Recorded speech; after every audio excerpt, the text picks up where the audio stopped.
Bonjour tout le monde, bienvenue à un autre épisode du podcast AGB. Aujourd'hui, émission spéciale, c'est la première version du podcast dans mon sous-sol.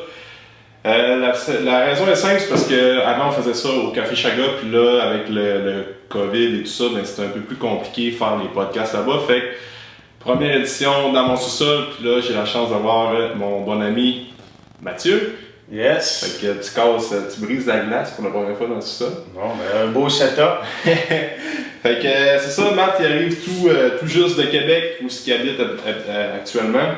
Fait que on va jaser un peu de son parcours, puis un peu... on va voir un peu comment ça se passe. On va improviser comme à l'époque de l'école. Ouais, c'est ça. Fait que, ben merci de te déplacer, puis d'être sur le podcast. C'est un honneur de faire partie de tes podcasts. Alright, fait que, ben Matt, si pour les gens qui connaissent pas, là, on pourrait expliquer un peu notre parcours, parce que nous autres, ça fait quand même longtemps qu'on se connaît. Ouais. On se connaît depuis le temps du physique action. Ouais, c'est ça. Dans nos débuts de l'entraînement. Ouais. Toi, t'as commencé à t'entraîner moi j'ai commencé sérieusement en 2009. Là, c'est là que t'avais une chaîne YouTube, là. Ouais, c'est ça, exact.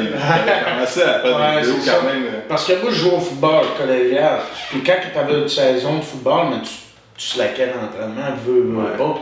Mais j'ai vraiment commencé à m'entraîner après ma carrière de football en 2009. Mais tu sais, j'avais peut-être commencé en 2005.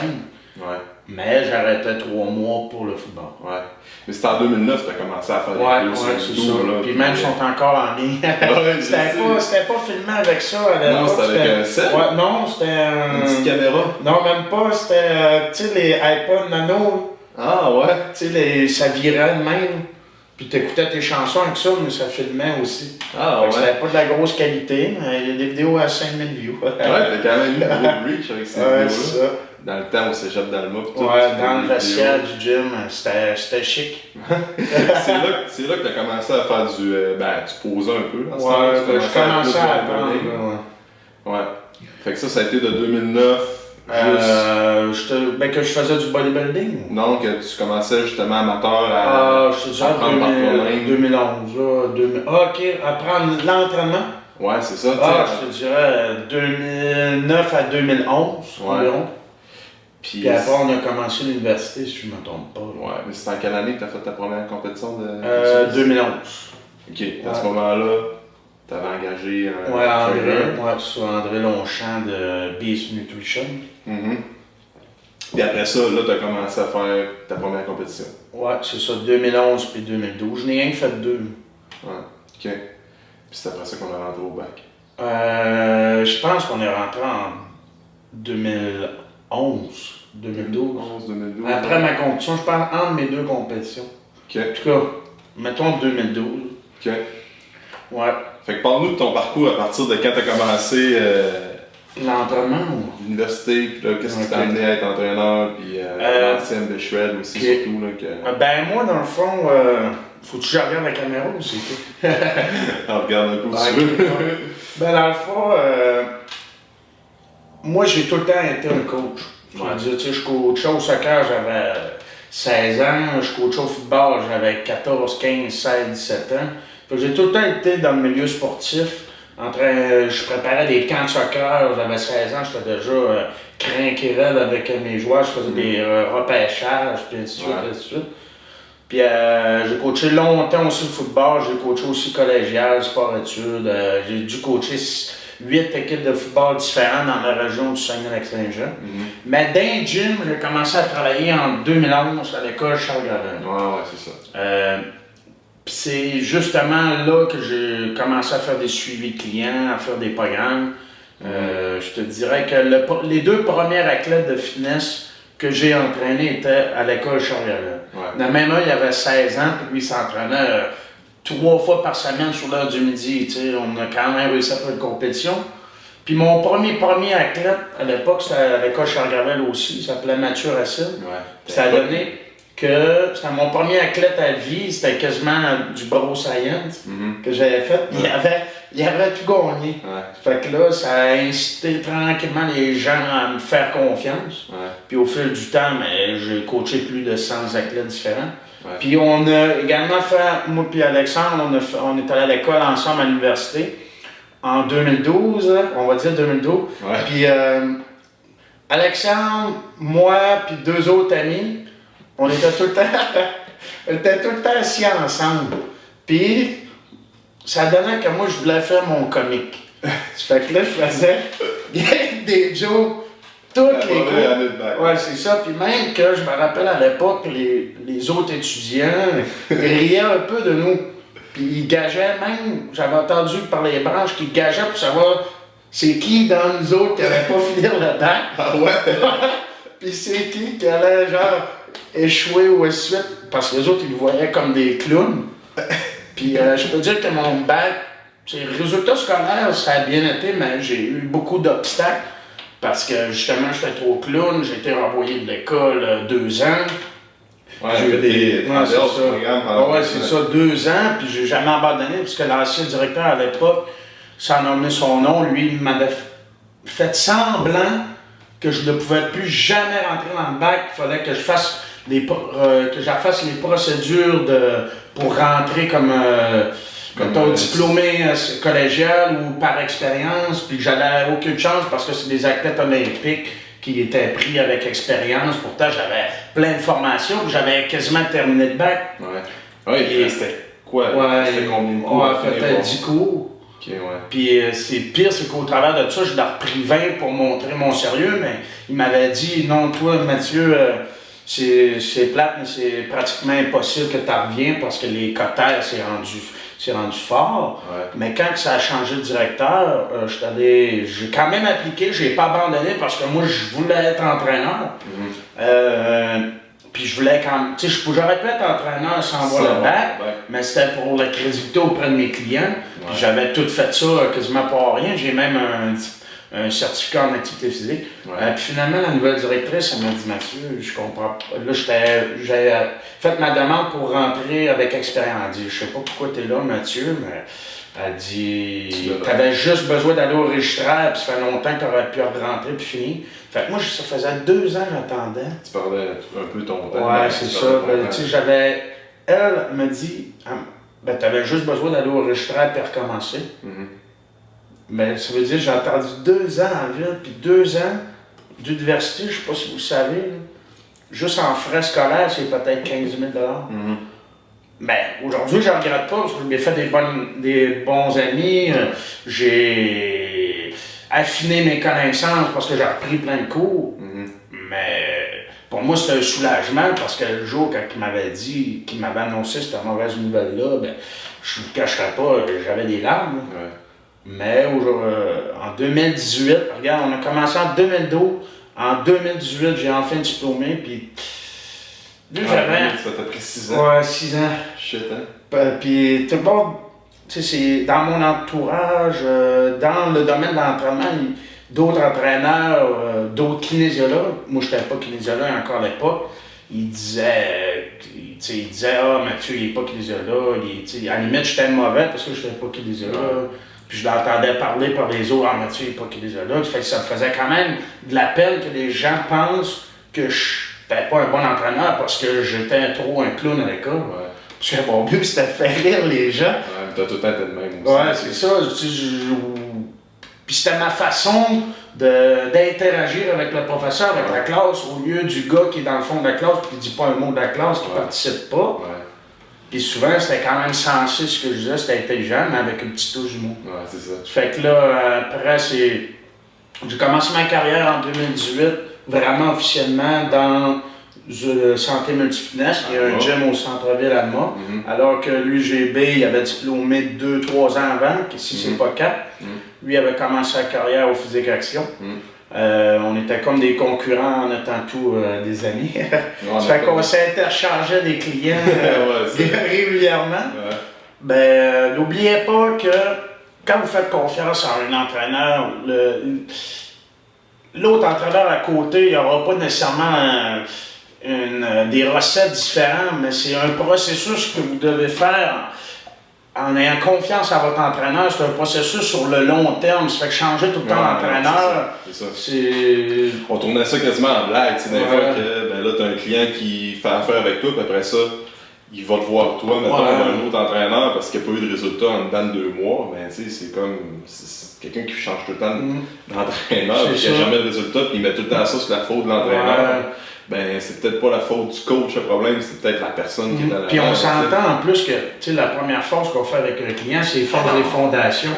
La force anatomique, ça fait que c'est jamais un training qui est wow, crèvement trippant. Non, c'est parce ça. Que on corrige les correctifs, on fait des bonnes forces, des bonnes bases de force et de mobilité pour amener quelque chose d'intéressant. Oui, c'est sûr.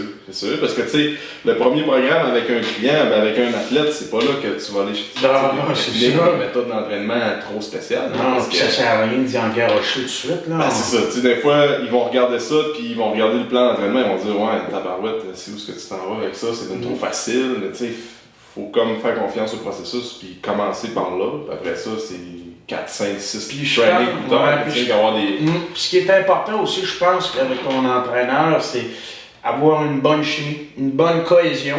Puis après, les résultats vont venir par eux-mêmes. Tu sais, parce qu'on sait que des fois, il y a des gens qui payaient 10 000 $ pour un programme, mettons, de Charles Poliquin, mais ils savaient que c'était Charles Poliquin qui l'avait fait. Exact. Ben, il l'avait botché parce qu'il était rendu à un niveau, peut-être dans sa carrière, qui a donné un programme de même à peu près. Mais la personne croyait tellement en Charles Poliquin qu'il avait des résultats. Fait que dans le fond, c'est un peu. C'est quasiment plus au niveau de la confiance qu'il faut travailler que. En tout cas. Fait que là, on était rendu où? Ben c'est ça, c'est parce que l'affaire aussi, c'est que c'est André Benoît qui avait déjà dit ça, je pense, à Christian Thibodeau, justement, qui dit souvent dans ses podcasts que André Benoît il avait dit à Christian, il dit c'est quoi la chose la plus importante pour un athlète pour qu'il ait des résultats dans son sport. Puis là, Christian il essayait de sortir, c'est parce que là, il faut qu'on travaille sa force excentrique parce que ça va l'amener faut qu'il soit vraiment plus explosif, plus mobile, blablabla. Puis là, André Benoît disait tout le temps à Christian, non, t'as pas compris. Puis finalement, André avait dit, c'est que l'athlète, faut qu'il soit motivé par son programme d'entraînement, c'est ça le plus important, tu sais. Fait si la personne a un programme que, ben, ça la motive pas, puis qu'elle a pas de drive, pas d'enthousiasme en faisant son training, ben, puis en rencontrant l'entraîneur aussi, là, c'est sûr que la personnalité de l'entraîneur puis le programme, ça va d'un package au final. Fait que si toi t'es pas capable de motiver et de craquer ton client, mais la personne en avant de toi, c'est sûr que ça n'aura jamais autant de résultats que. Mais ouais, c'est vrai. C'est que, en tout cas, on va en reparler peut-être dans la partie 2. C'est ça. Puis après, là, là, c'est ça. J'ai commencé à Alma. C'est ça, exact. C'était le fitness. Que t'as fait. Ouais, puis là, j'avais ramassé, j'ai recruté 2 athlètes, des jeunes. Il y avait Olivier Martin qui avait 17 ans. Il était en technique policière, puis il se préparait. Il était aussi en police réserviste militaire. Puis Tommy Lavoie qui avait 18-19 ans. Puis je les ai convaincus de participer à une compétition de culturisme qui s'appelait Physique Canada, qui n'existe plus aujourd'hui. Ça fait que j'ai amené Olivier, puis Tommy. Olivier avait une génétique incroyable, on ne se le cachera pas. Puis il est arrivé avec une condition exemplaire. Ça fait que lui, à 17 ans, peut-être, je pense qu'il avait eu 18 ans un peu avant la compétition, en septembre, je ne me trompe pas. Puis il avait gagné ses cartes, on appelle les cartes professionnelles Physique Canada, qui étaient les cartes pro pour cette fédération-là, mais il avait gagné l'overall à 17-18 ans. Dans ce line-up-là, il y avait des culturistes qui sont allés au championnat mondial, qui ont été champions canadiens. Même il y a un gars qui est sûr qu'il n'était pas à son meilleur à cette journée-là, à cette compétition-là, mais Steve Cossette qui est champion du monde Musclemania. Olivier l'a battu à 17 ans. Après, Tommy Lavoie avait fini 2e sur un line-up quand même assez solide. Fait que là, ça avait propulsé ma carrière. Après, j'ai eu. C'est là que tu as fondé un peu. Ben c'est 1 mois avant parce que souvent on allait en compétition et j'avais pas de nom d'équipe. Tout le monde avait, mettons, team TNT Nutrition, Team Performance. Nous autres, on était à l'école Charles Gravel. Fait qu'à un moment donné, j'ai dit, on pourrait s'appeler Team Ambition. Puis finalement, le nom est resté parce qu'on a tout gagné. On s'est fait connaître un peu à cause de ça. Puis après, je suis resté 2-3 ans au Santé Multifitness. proche de 3. Puis là, on a gagné des centaines de prix depuis. Puis maintenant, j'ai eu une offre pour venir aller travailler dans un Maxiform à Saint-Apollinaire. Ouais, parce que là, tu étais à Alma, t'avais fondé Ambition. Ouais, j'avais j'ai fait une quarantaine d'athlètes pour qui venaient du Saguenay-Lac-Saint-Jean. Ouais, c'est ça. Puis après ça, t'as été comme 2 ans à être au Multifitness, à rouler? Ouais, pas loin de 3, là. Pas loin de 3? Ouais, 2 ans et demi, mettons. OK. Puis après ça, c'est là que tu as eu un offre pour aller travailler avec Christian Thibodeau. Ouais, c'est ça. Avant qu'il quitte le Maxiform, ouais. Puis en plus, j'avais eu l'offre avant l'été, puis j'avais refusé. Ah ouais? Parce que j'étais pas prêt à... Ça, c'est en quelle année, ça? C'est il y a 2 ans et demi. OK. Fait que c'est pas l'été passé, l'autre d'avant? pas cet été-là, mais l'autre d'avant. OK. Fait qu'il y a 3 étés. Puis j'avais refusé, mais à la fin de l'été, j'ai dit ouais. Je pense que pour grossir mon équipe, pour des raisons personnelles, j'ai dit ouais, j'y vais. Je suis allé sur un coup de tête. En une semaine, j'y ai annoncé que je voulais y aller. J'avais déjà déménagé. Mm-hmm. Ça a pris une semaine pour faire le move et être rendu là-bas. Ouais. Puis je suis arrivé dans l'inconnu, pas de clients, et ainsi de suite. C'est sûr qu'au début, je ne cacherais pas que je faisais 10 heures semaine de clients, puis j'avais de la misère à arriver. Ouais. J'habitais dans le sol dans une chambre avec plein d'autres personnes que je connaissais pas. Ça a pris du gars, pareil, de partir de tous les clients que tu avais à Alma. Ouais. Tu avais quand même une bonne clientèle. Ouais, c'est ça, ça allait bien. Pour partir. Puis recommencer ailleurs pour essayer de grossir encore plus. Ouais, c'est ça. Mais là, tu sais, ça a bien fait parce que il y a des gens, des athlètes qui ont su que j'étais rendu dans le coin, des anciens athlètes qu'on a affrontés, mais ils sont venus me rejoindre. Parce que là, tu as eu, parce qu'en plus d'avoir, mettons, tes clients que tu avais déjà, tes athlètes que tu avais déjà, tu as eu l'opportunité, le potentiel d'aller chercher encore plus de monde. Puis je descends encore régulièrement pour mes athlètes d'Alma. Je vous avouerai que des clients. Dans le mois, j'en veux plus. Là. Du Lac-Saint-Jean, parce qu'à la fin de semaine, à m'amener, il faut décrocher un peu. Là. Je viens déjà pour mes athlètes. Ouais. Puis les anciens, ça reste que je prends en pente d'eau dans la région des athlètes. Mm-hmm. Puis là, c'est ça, j'ai doublé, j'ai presque triplé mon nombre d'athlètes. C'est sûr qu'avant le COVID, j'avais 55 athlètes en préparation. Ouais. C'était une saison record, mais là, j'avoue que c'est plus difficile. Ouais. Les compétitions, c'est plus tranquille. Mais... on ne sait pas c'est quand ça va. Ouais, mon cycle, domaine culturel, c'est culturel, c'est des spectacles. Ouais. Et le domaine le plus touché par le COVID. Vous savez pas c'est quand ça va recommencer? Il y a beaucoup de compétitions, de fédérations qui ont cancellé. Mais il y en a quelques-unes qui ont annoncé novembre, octobre, décembre. Que ça allait recommencer? Ouais. Mais avec des règles spéciales. Mais là, j'ai eu 8 athlètes. Ouais. J'en avais 55 en préparation, j'en ai 8. Ouais. Fait que c'est pas une grosse saison. Mais... Non, c'est ça. On va attendre 2021.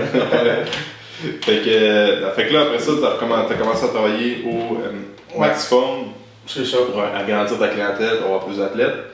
Puis après ça, c'est là que tu as rentré. Ouais, je suis rentré. Actionnaire copropriétaire. En septembre passé. Ça fait pas encore un an, mais bientôt. Puis là, je suis rendu dans l'équipe Maxiform, puis j'ai comme intention de continuer à grossir comme copropriétaire des Maxiform. Ouais, c'est ça. Parce que là, tu me disais qu'il y en a 6 des Maxiform. Toutes dans la région de Québec, en fait. Ouais, Rive-Sud de Québec, puis 2 dans la ville de Québec. Okay. Parce que Saint-Apollinaire, c'est pas Québec, Saint-Nicolas non plus. Mm-hmm. Mais c'est dans les alentours. Là. Charny, Saint-Nicolas, Saint-Apollinaire, Lévis, Boulevard-Laurier, puis Grande-Allée. Okay. Je pense que je ne les ai pas oubliés. Tout ton bureau est à Saint-Apollinaire. Oui, c'est ça, exact. À 15 minutes des ponts. Ouais. OK. Fait que grosso modo, ça ressemble à ça, mon cheminement. Puis je te dirais, aujourd'hui, on a 136 top 3 de gagnés, 8 fois meilleure équipe. Puis si ça n'aurait pas été du COVID, on aurait remporté au moins 2-3 fois meilleure équipe encore. Hein. Ah oui, c'est ça. Là, parce que dans les équipes de culturistes au Québec, c'est quand même... à Montréal, c'est très fort. Ouais. Mettons, Montréal, c'est très dur comparé à eux. Là, sont top mondial. Oui, c'est ça. Mais enlève, mettons, Montréal de l'équation. Là, je peux dire que je suis dans le top 3 des plus grosses équipes. C'est pas top Ouais. 2, top 1. Là. Ouais. Parce qu'au Saguenay-Saint-Jean, il y a Martin qui en fait, il y a quand même une bonne équipe, mais tu sais, Saguenay-Saint-Jean, c'est pas aussi gros que Québec. Toi, t'en fais un à l'occasion. Ouais, non, c'est ça. Samuel Lebreu à l'occasion, mais sinon, il. Sam est-tu encore dans l'équipe? Ouais, présentement, oui. Ouais, il en fait un à l'occasion. Ok. Ok. Puis vous, c'est comme vous allez faire culturiste fitness pour les femmes aussi. Là. Ouais, bikini, là, ouais. Okay. Sur les filles, c'est plus dur parce que les équipes concurrentes sont surtout bons avec les filles. Ouais. Fait qu'ils ramassent la crème de la crème. Mm-hmm. Puis ils ont la recette, ils savent comment amener une fille prête. Fait qu'ils ramassent. Ouais, c'est ça. Ok. Ben, mettons, moi, mon équipe, c'est toute 25 ans et moins. Là, je te dirais que équipe 25 ans et moins, j'ai facilement une des 3-4 meilleures au Québec, selon moi. Mm-hmm. Si t'as ôté ma classe de l'équation, élu d'Acris, Ouais. Ok. qui sont top mondial. Ouais.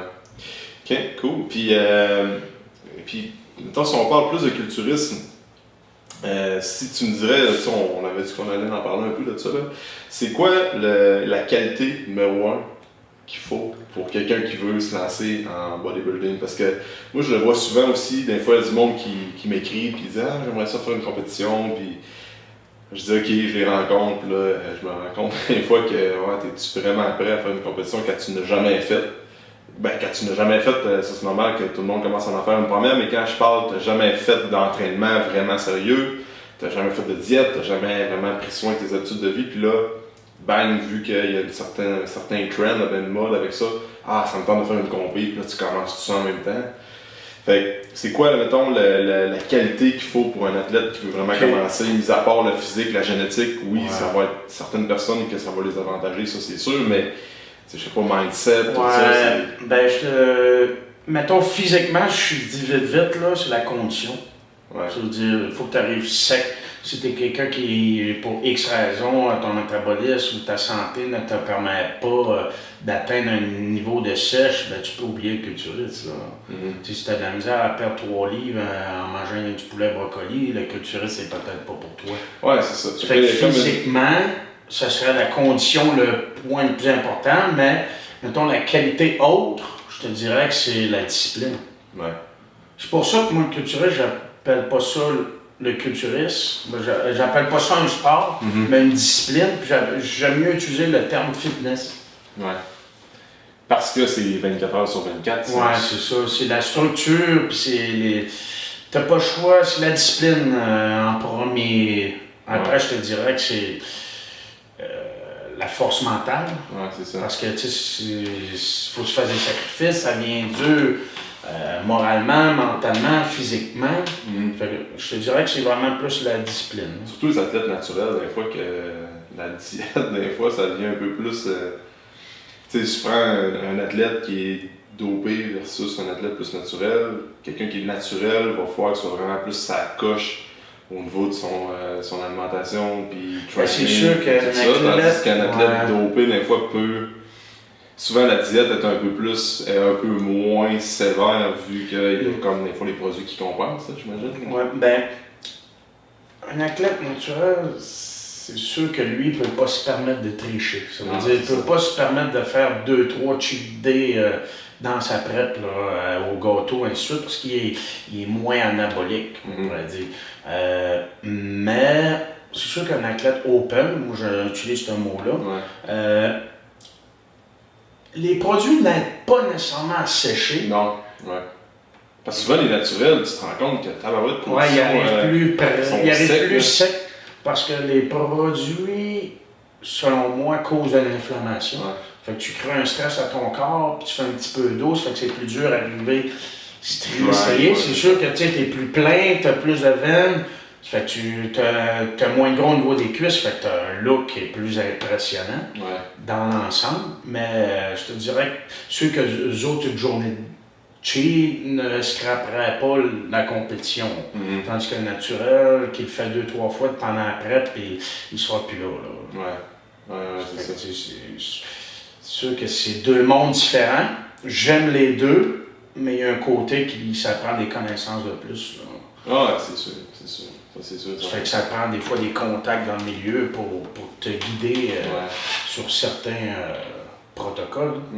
OK. Puis si tu parles au niveau, mettons, entraînement, t'as-tu entraînement? T'as-tu genre une approche que tu as utilisée avec certains athlètes? Ou je me fie un peu avec ce que Christian Thibodeau m'avait dit, puis John Meadow fait ça aussi. Moi, c'est que je choisis toujours un groupe musculaire faible. Je veux dire, par exemple, ça arrive souvent. Dans le culturisme, le poids le plus important, là, c'est les jambes. Okay? Puis souvent, les gens, au fil du temps, les ont négligés. Là. Ouais, c'est ça. Fait que moi, c'est que je choisis tout le temps une phase, mettons, mixée sur le groupe faible. Ça veut dire, mettons, je choisis jambes. Ça veut dire, la personne va avoir une fréquence d'entraînement au niveau des jambes de 2, 3, 4 fois par semaine. Ouais. Il va faire ça 4 semaines. Après, l'autre phase, ça peut être sa deuxième faiblesse. Mettons, on va dire le dos. Okay. Là, après, je bûche sur le dos, mais j'en reviens sur jambes. Moi, je vais vraiment plus avec la fréquence des groupes musculaires faibles. Ouais. Parce que la fréquence d'entraînement, c'est ça, on l'oublie des fois. Fréquence d'entraînement pour un groupe musculaire faible que tu veux améliorer, c'est vraiment une technique qui est vraiment négligée, pas souvent utilisée aussi, parce que il y a des gens qui vont comme dire, OK, là, mettons, mon chest ou mes jambes, mettons, les jambes sont faibles, ils vont en faire un gros training de jambes le mardi, mettons. Puis après ça, t'es une semaine sans rien entraîner tes jambes, ta chaîne postérieure, puis tous tes membres inférieurs.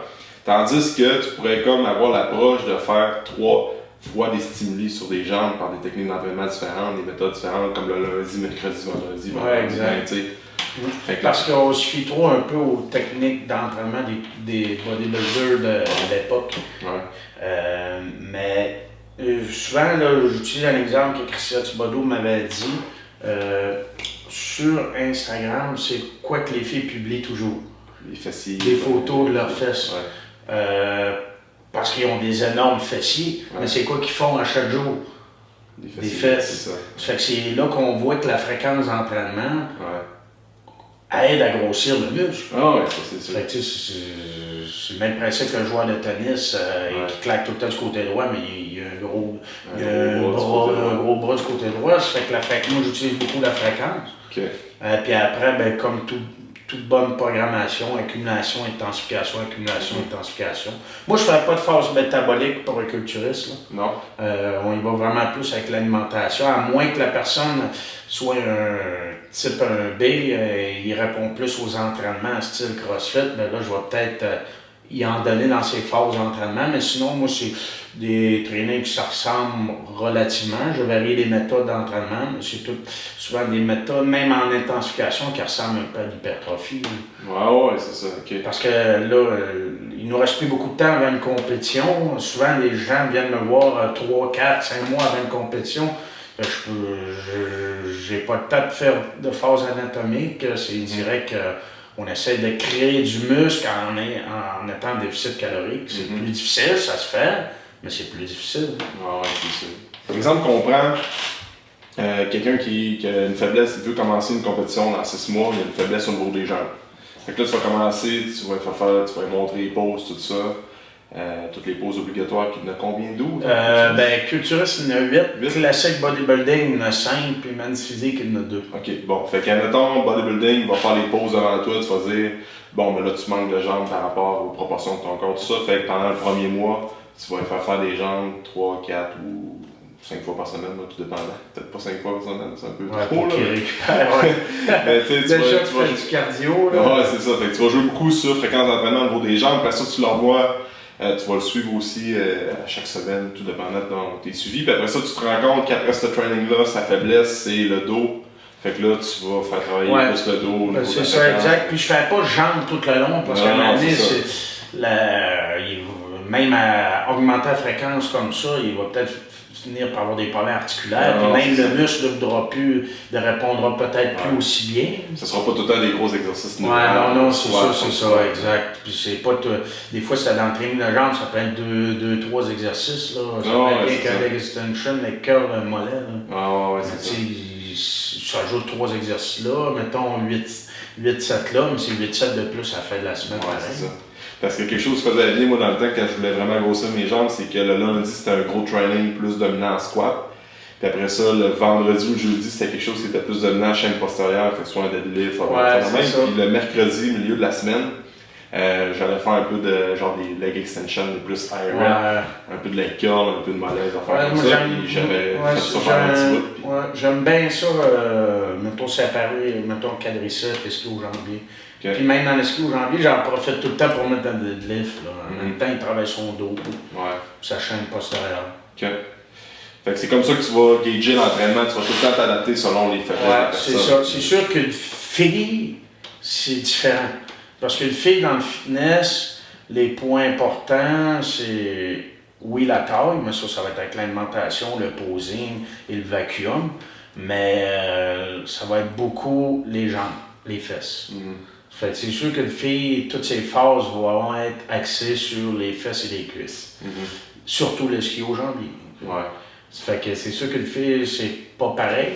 Fait que ça va c'est différent, c'est ça, parce que c'est vraiment plus les critères-là qui sont importants, sauf pour la figure et la physique, mais la physique, c'est très, très rare.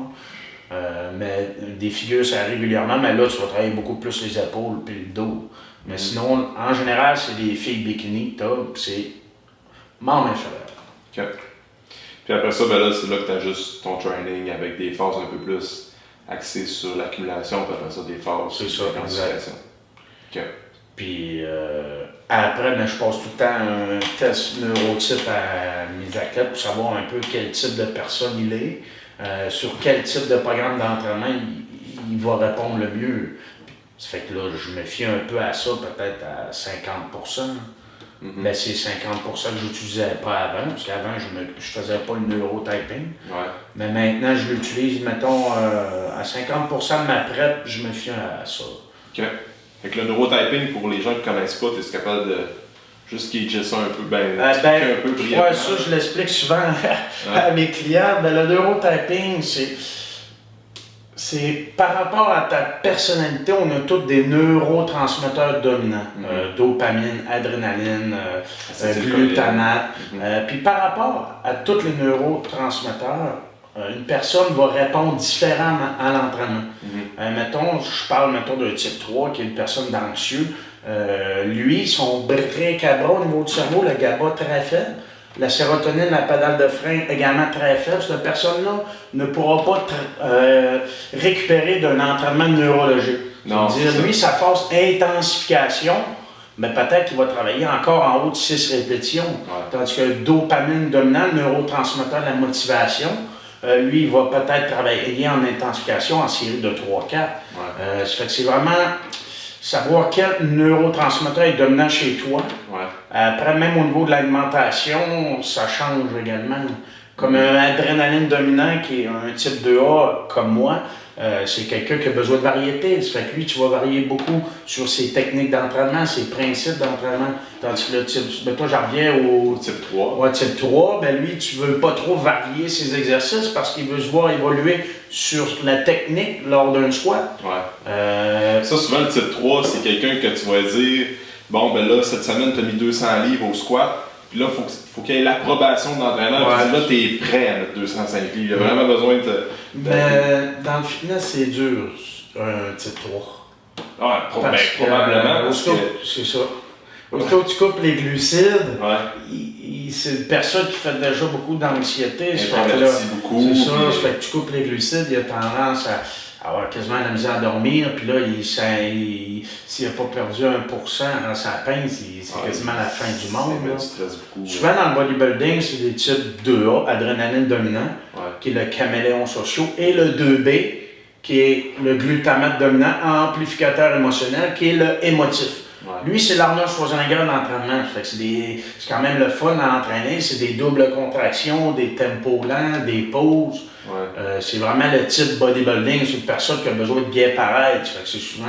Parce qu'il a besoin de l'approbation des autres. Il aime ça, justement, s'entraîner pour le look qu'il va présenter auprès des autres. Puis tandis que le 2A, l'adrénaline dominant, qui est mon profil, je répète, mais lui, il a besoin de l'admiration des autres. Fait que c'est comme. Il s'entraîne, c'est inconscient, là, on s'en rend pas tout compte, mais on s'entraîne un peu pour avoir l'admiration des autres. Tandis que le 2B, lui, c'est plus pour son image. que l'admiration des autres. C'est juste bien pareil pour lui, mais pour les autres aussi. En tout cas, ça ressemble un peu. C'est proche, mais il y a des petites différences. Fait que, j'imagine qu'un type 3, quand ils arrivent, c'est ça, des fois ils sont capables de faire la préparation, puis ils font leurs 12 semaines de prep, mais quand ils arrivent sur le stage, déjà là que tu es introverti, puis ta confiance en soi, faut vraiment que tu travailles sur ça, puis là tu arrives pour être exposé devant comme une centaine de personnes dans une salle, faut que tu poses dans le chest. Puis ouais, c'est sûr que des fois les pauses sont pas autant fluides. Mais parce que quelqu'un qui est plus type 2, ben lui il va être. Ouais, c'est ça. Exact. Il va prendre le show, même un type 1 aussi. Ouais. Il va prendre le show. Type 1A, c'est quand même rare dans le bodybuilding, ça va être plus des personnes de force dans l'homme fort, powerlifting. Mais un type 3, par exemple, j'en reviens sur le type 3. Par exemple, c'est quelqu'un qui va suivre l'après. Lui, il ne trichera jamais. Non, il va tout faire c'est ça. Puis le 2B, lui, il faut que tu le pinces à chaque semaine, sinon il triche. Il triche sa diète. Fait que, tu sais, ça, c'est grosso modo les neurotyping. Vous pouvez toujours aller voir sur T-Nation ou écrire sur Google neurotyping si vous voulez plus d'informations. Parce que, tu sais, le principe des neurotransmetteurs, c'est quelque chose que ça existe depuis longtemps dans l'entraînement parce que Charles Poliquin a fait ça à l'époque. Puis Christian Thibodeau, il a comme amené, il s'est un peu fié sur Charles, mais il l'a vraiment mis à son image. Il l'a travaillé. Il a travaillé beaucoup. Fait que le principe de Christian, il est vraiment malade quand tu viens qu'à le comprendre comme il faut. Puis au-delà dans l'entraînement, ça t'apporte tellement en tant qu'être humain, puis sur ta personne, tu es plus capable de comprendre pourquoi tu agis ainsi dans telle situation de ta vie. T'sais. Puis en plus, des fois, là, c'est fou, là, je vois des clients, ça fait autant d'années que nous autres qui s'entraînent. Puis je dis, mettons, toi, tu fais ces techniques-là. Toi, ce qui va être bon pour toi, c'est ces techniques-là d'entraînement, parce que j'ai fait son test de profil. Il dit, ben oui, il dit, je fais tout le temps ça. Ouais. J'ai dit, comment ça, tu fais tout le temps ça? Il dit, ben c'est comme ça que j'ai des résultats, puis c'est comme ça que j'ai du fun. Ouais. Puis je dis, non, toi, des techniques comme ça, c'est pas pour toi. Il dit, Crip, t'as raison, quand je fais ça, je me sens comme de la merde pendant une semaine. Puis j'ai aucun gain, j'ai même pas de fun à m'entraîner. Mais cette personne-là, c'est un type 2B. Il aimait s'entraîner avec des tempos lents, bien sentir ses muscles.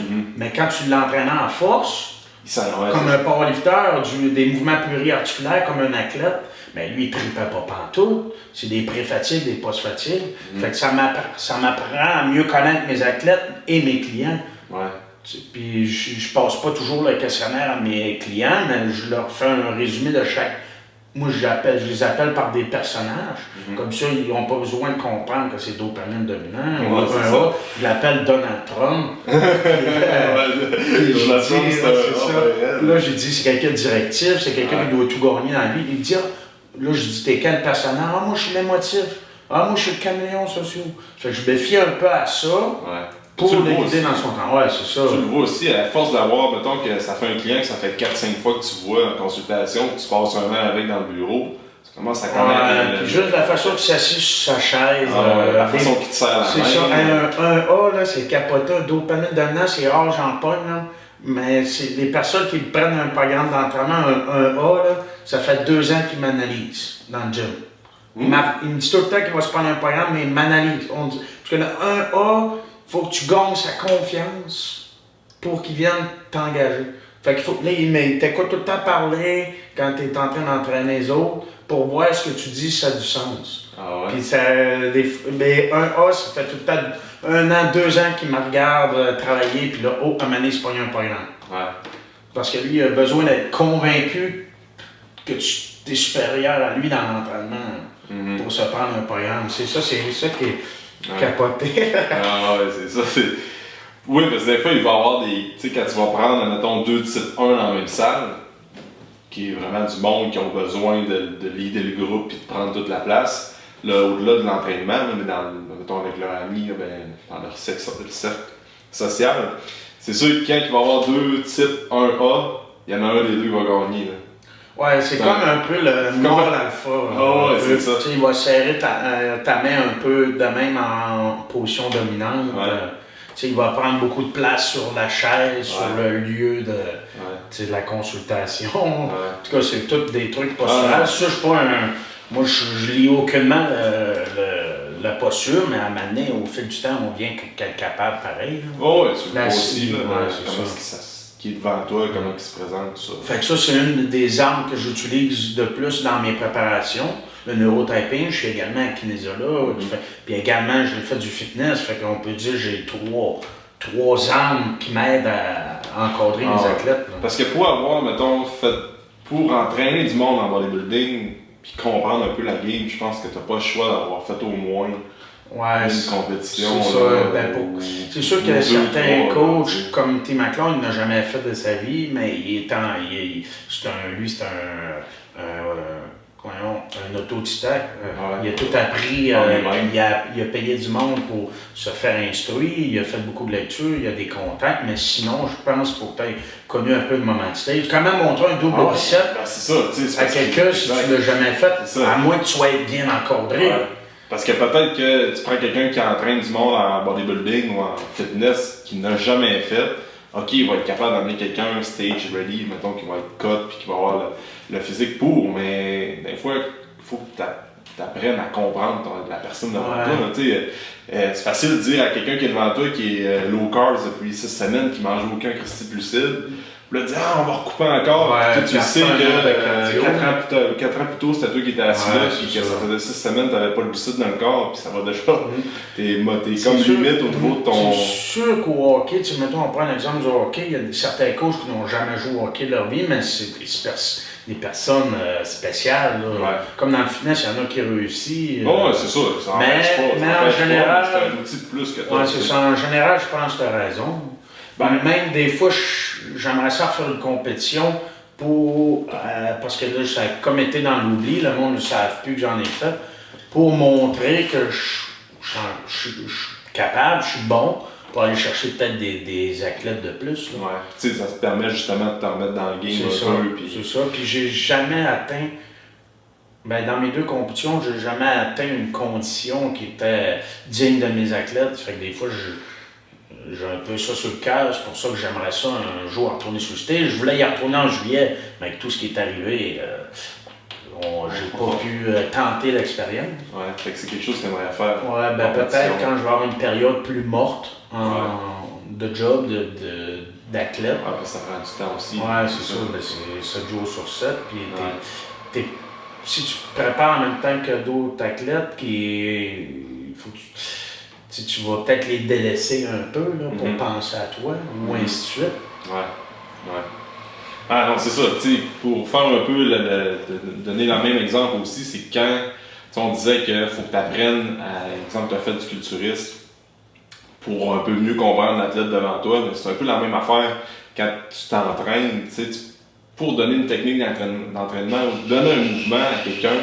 T'as jamais fait. Il y a plein de coachs qui font pas de squat, mettons. Normalement, ça devrait pas arriver, là, à moins d'avoir une condition particulière. C'est ça. Mais en temps normal, pour expliquer un squat à un client, à une personne, il faut que toi-même t'en fasses au moins. Je donne l'exemple du squat. Oui, au moins que tu l'aies déjà essayé ou que tu le fasses sur une base régulière. Sinon, tu n'es pas capable d'expliquer. Ou tu donnes 18 exercices à ton client avec des burn sets, des drop sets partout. Toi-même, tu n'es même pas capable de le faire à la moitié, puis tu demandes le double à un client. C'est ça. Tu over-volume, ça arrive souvent, ça. Même dans mes débuts d'entraîneur, je donnais ben trop de volume. Moi aussi. Puis je pensais que je les voyais sur papier, je suis là, c'est beau ça, ce training-là. Ce training que j'aurais pas fait avait à 40% de ma capacité. C'est ça, c'est fou. Là. Parce que là, justement, tu mets du stock, tu veux impressionner le client, tu veux le mouler, mais à long terme, tu te rends compte que c'est contre-productif. C'est ça. Trop de volume d'entraînement, tu viens connaître ton athlète à terre. Puis, comme le même principe que le monde, il se fie au raquage pour savoir si c'est un bon training ou non. Non, c'est ça. Mais être trop raqué, ça peut être un training de marde. Comme être pas raqué, ça peut être un excellent training. C'est ça. Mais on se fie beaucoup au ressenti pour savoir que c'est un bon training. Mais encore là, fiez-vous pas là-dessus. Si je veux que tu sois raqué, tu vas être raqué. Mais mon training, il était peut-être vraiment mauvais, puis le volume n'était pas respecté. C'est ça. Puis aussi l'affaire, c'est, moi ce que je dis pour gager un peu le raquage et les courbatures après l'entraînement, c'est correct, admettons, le lendemain, tu as fait pec dos, mettons, tu sens que ton chest a travaillé, puis ton dos a travaillé, mais pas de là à même pas être capable de c'est ça. Puis capable de mettre ton manteau. Ça arrive souvent, ça. Ben, c'est sûr, la première fois que tu vas au gym, ça fait 6 mois, mais là, si ça fait ça encore après un an d'entraînement. Quand tu es embarqué dans la périodisation, tout ça, tu devrais sentir, quand tu changes de phase d'entraînement, ben, une nouvelle technique d'entraînement qui arrive dans ton training, tu vas le sentir un peu, mais ça devrait pas être à chaque séance. Non, surtout, tu sais, que des fois, il y en a qui sont raqués une semaine des jambes, puis ils sont là. C'est bon training de jambes, qui est plus efficace de le part, puis la fibre musculaire a trop été déchirée, elle se reconstruit. Elle ne crée même pas de muscle, elle vient juste au stade initial. C'est ça. Puis côté nutrition, c'est quoi? Comment tu as une approche grosso modo là? Nutrition, moi c'est que je commence progressif dans un sens, ça veut dire je commence, mettons, le plus facile possible, qui est manger sainement, avec un petit peu de cardio, puis tranquillement je fais des retouches. Ça veut dire soit j'augmente à la hausse parce que la personne répond très très très bien, ou je diminue à la baisse. Ça peut être soit que je touche mettons, je vais réduire les glucides un peu, ou j'augmente le cardio de 5 minutes, ou je rajoute un brûleur de gras sans stimulant. Mais je me garde tout le temps les armes jusqu'à la fin. Mais il y en a, tu sais, du monde qui obéit à la lettre puis ont un bon métabolisme. Ça se peut que la diète, le cardio, les suppléments, c'est pareil du début à la fin. À part les 2 dernières semaines. Parce qu'il répond bien. Ça fait que moi, je me vois pas. Moi, mon but, c'est que l'athlète ait la prep le plus facile possible. C'est-à-dire, je veux pas le faire souffrir. Pour rien. Puis à un moment donné, ça va peut-être répondre une compétition, mais il n'en fera peut-être plus jamais parce qu'il n'aura pas aimé ça. Puis à la deuxième, son corps ne répondra plus parce que tu vas trop l'avoir coupé. J'essaie tout le temps de la faire le plus facile possible, puis je fais des ajustements à chaque semaine. Ou aux 2 semaines. Dépendamment de comment ça a répondu. Souvent, c'est aux 2 semaines. À chaque semaine, c'est peut-être exagéré. Le corps n'a pas le temps nécessairement de s'ajuster. Puis, tu peux commencer une diète à 300 grammes de carbs comme l'autre à côté 500 puis l'autre à côté 150. Ça mais l'alimentation, ça reste des aliments qui se ressemblent. La viande maigre, patates douces. C'est ça. Puis à ce temps, c'est savoir c'est quoi qui répond mieux pour ton athlète. Mais si ton athlète ne te donne pas de feedback puis il respecte plus ou moins la diète, c'est dur de s'ajuster. C'est ça. Parce que là, tu sais pas c'est quoi qui fonctionne fonctionne pas. Fait que tu sais, normalement, tu vas commencer un petit peu plus haut. Tu comptes-tu les calories ou bien? Ouais, je les compte. Tu comptes les calories, fait que tu vas commencer un petit peu plus haut en calories, assez haut en protéines, modéré glucides, modéré lipides. C'est ça. Puis après ça, tout dépendant comment est-ce qu'il réagit sur les pinces, là, tu peux ajuster puis au look, les pinces, les pinces puis le body fat, puis la pesée. Sur la pesée, c'est rien qu'un indice de plus, le look un indice de plus, puis le body fat un indice de plus. Puis je te dirais que un gars, grosso modo, peut finir sa diète le jour J à 2200, 2400 calories. Mais il a peut-être commencé à 3200, 4000. C'est ça. Dépendamment de la personne, bien sûr. C'est une moyenne que j'ai donnée. C'est ça, c'est global. Là. C'est pas, on prend pas ça pour puis après, tu n'as entraîné aussi, puis tu n'as fait aussi des athlètes de fitness, puis tu n'as fait également des compétitions. Mais tu sais qu'à la fin aussi, il y a la petite retouche, la touche finale. Qui est pour certains un déplete, un low carb, un no carb, loading carb, un loading water, jouer avec le sodium, le potassium. À la fin, tu fais des touches personnelles par rapport à l'athlète puis par rapport à toi, ce que tu maîtrises aussi. C'est ça. Puis si tu l'as jamais essayé sur un athlète, c'est quasiment un guess que tu prends. Mais à date, ma recette fonctionne à 95% du temps sur les individus, sûr que c'est pas pareil à chaque, mais la finale, ce que je fais fonctionne en général tout le temps. Fait que, autrement dit, en règle générale, tu peux commencer haut en glucides, graduellement tu vas baisser les glucides jusqu'au temps de la compé. C'est ça. C'est là qu'une semaine avant, une couple de jours avant, là, tu vas faire ton dépli, tu vas ajuster l'eau. C'est ça, exact. Comme il y en a qui font le contraire. Comme Christian Thibodeau, lui, c'est le contraire, il coupe tout de suite. En glucides. En glucides. Ouais, puis lui, il veut que son athlète soit prêt, il y en a sûrement d'autres qui le font, mettons par exemple les 4 premières semaines. Puis après, je te dirais pas tout ce qu'il fait, mais après, il fait peut-être un peu l'inverse de moi. Mais je pense qu'il y a plein de chemins qui peuvent amener c'est ça. Chaque à une coach, condition. chaque Puis après, entraîneur. c'est ce que tu maîtrises. Puis aussi, ça dépend c'est qui que t'as. Tu sais, si, mettons, Christian, il y a des athlètes, ça fait de haut niveau, national, mondial, mais ces personnes-là, ils ont déjà vécu des moments de stage, fait qu'ils sont prêts à souffrir direct au début. Mais moi, mes athlètes, souvent, c'est des nouveaux, c'est des jeunes, c'est du monde qui sont étudiants, n'ont pas trop d'argent, sont pas autant prêts à souffrir que l'athlète de niveau national qui a cette compétition. Fait que, il faut que tu y ailles aussi avec le type d'athlète que tu as. Moi, c'est souvent les débutants, je peux pas les faire souffrir direct au début. J'en aurais plus d'athlètes. C'est ça. Fait que c'est ça, tu prends une belle approche sur ce que tu commences tranquillement, puis après ça, tu t'ajustes, plus ça va, plus... C'est ça, exact. Puis aussi, l'affaire, c'est que, probablement que tu vas être d'avis, c'est que quand 3-4 semaines avant la compé, il faut que ton lot commence vrai straight stage release. Sinon, tu peux pas te fier sur la dernière semaine où ce que tu déplies, tu coupes tes corps, tu loads ton eau, tu ajustes ton sodium pour changer ta shape de A à Z. Idéalement, il faut que tu sois prêt. On sait que la dernière semaine, le look il change beaucoup. Il faut que tu sois prêt 2-3 semaines avant pour ça. Puis les athlètes qui ont malheureusement qui trichent un peu tout le temps, puis le coach il le sait, mais en même temps il le sait pas parce que vous ne le dites pas. Mais ils seront pas prêts. Puis embarquez-vous, regarde, je vais le dire à la caméra là.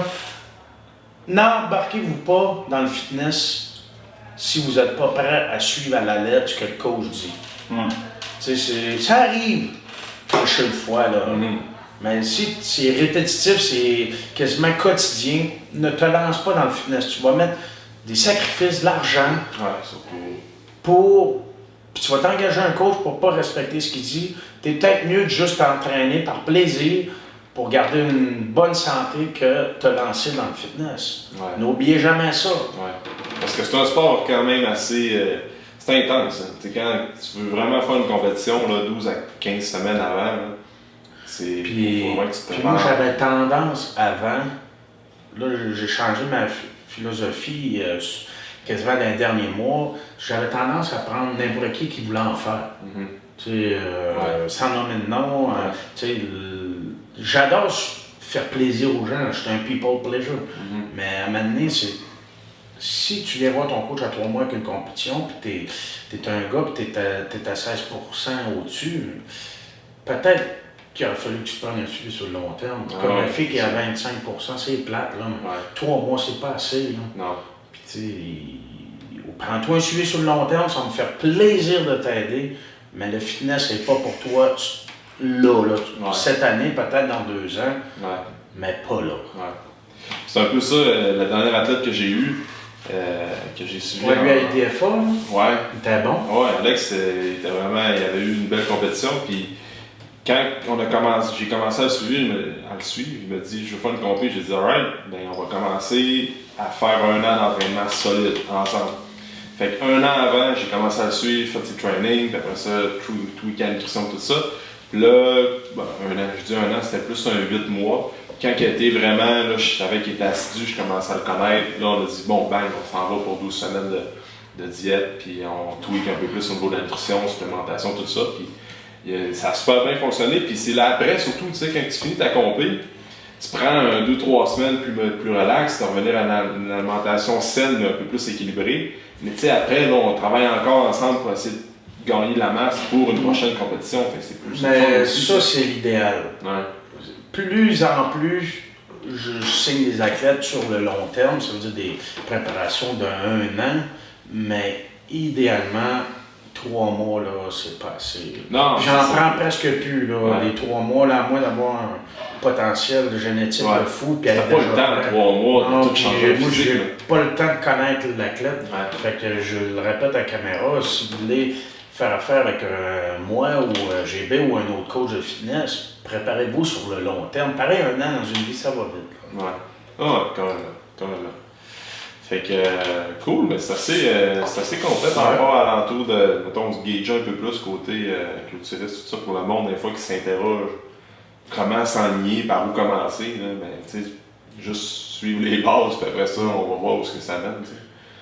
Puis, si vous avez des questions, gênez-vous pas à le poser à Alexandre ou à moi-même. Ça va nous faire plaisir de vous répondre. Puis, tous les clients du Saguenay-Lac-Saint-Jean qui veulent suivre Alexandre, c'est probablement la personne que je connais qui a le plus de formation et de compétences.